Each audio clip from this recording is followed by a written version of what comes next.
राजा Raghuvanshi murder mystery का खुलासा हो गया है और इस पूरे मामले में सोनम ही मास्टरमाइंड है। सोनम ने अपने प्रेमी और उसके साथियों के साथ मिलकर हत्याकांड को अंजाम दिलवाया। राजा रघुवंशी के पड़ोसी हमारे साथ हैं, उनसे हम बात करते हैं। भैया, आप राजा रघुवंशी को बचपन से जानते हैं, पूरे परिवार का आपके साथ उठना बैठना है। कितना शौक है, कितनी शॉकिंग न्यूज है ये आपके लिए आज जब आपने ये सुना?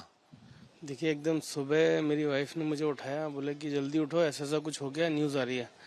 तो हम लोग तो एकदम चकित रह गए कि यार ऐसा कैसे हो सकता है करके।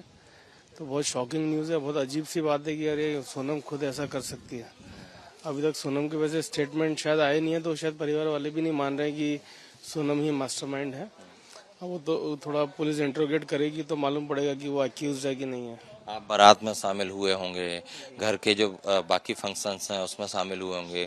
जब सोनम की विदाई होकर यहाँ पर आ गई होगी, उसके बाद भी आपकी पत्नी और बच्चे और सब मिले होंगे। कुछ आपको लगा उसके दिमाग में ऐसा कुछ चल रहा था?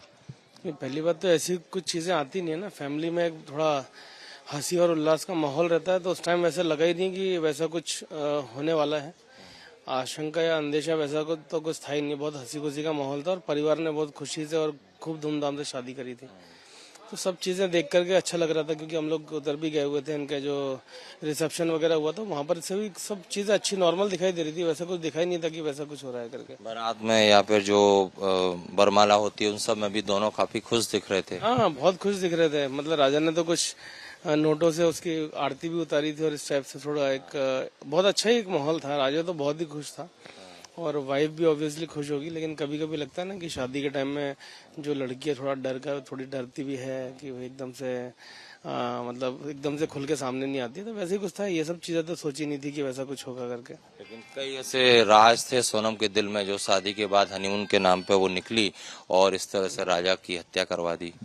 हाँ, ये तो मतलब मेरे को तो ऐसा लग रहा है कि पता नहीं जो बंदे वगैरह ही मिले हैं वो भी कुछ ऐसा ड्रग एडिक्ट टाइप के लोग लग रहे हैं। शक्ल से देख के ही वो लोग थोड़े से नशेड़ी टाइप के लोग दिख रहे हैं। और सोनम भी पता नहीं क्या है, कुछ लव ट्रायंगल टाइप का कुछ चीजें निकल के आई हैं सामने। अच्छा, आपको नहीं लगता कि सोनम को कोई फोर्स नहीं किया था? परिवार में अगर वो पहले अपनी बात रख देती तो ना ये परिवार इस तरह बिखरता, ना सोनम के माँ बाप इस तरह टूटते। नहीं, ये तो देखिए बिल्कुल सही बात है कि अगर वैसा कुछ था, क्योंकि आजकल इतने सब लोग ओपन माइंडेड हैं, तो मतलब अगर वैसा कुछ था तो सोनम को बता देना चाहिए था कि वैसा कुछ है। तो दो परिवार तो कम से कम टूटते नहीं। और मतलब राजा के परिवार वालों ने तो राजा को खो दिया, एक होनहार बेटा और बहुत अच्छा बेटा खो दिया इन लोगों ने। तो कम से कम अगर वो सच बता देती या फिर खुल के सामने आ जाती चीजें, तो हो सकता था कि राजा हमारे साथ होता आज। आपका परिचय पूरा? मैं देवेंद्र कुशवाहा, इनका पड़ोसी हूँ, बिल्कुल लगा देखिए, हुआ मकान। देवेंद्र जी हैं, पड़ोसी हैं राजा रघुवंशी के घर के। बारात में शामिल हुए, रिसेप्शन में शामिल हुए, फैमिली के बाकी फंक्शन में शामिल हुए और ये खुद शॉक्ड हैं। जब इन्होंने ये न्यूज़ सुनी उसके बाद इनके दिमाग सोचने की जो शक्ति होती है वो नहीं समझ पाए थे ऐसा कैसे हुआ। और ये एक अच्छी बात कह रहे हैं कि अगर सोनम के मन में ऐसा कुछ था, कोई उसका अफेयर था, तो अगर वो अपने परिवार को पहले ही बता देती तो शायद दो घर इस तरह बिखरते नहीं। कैमरामैन संजय अंकिल के साथ Satyaveer Singh, republic media network, Indore.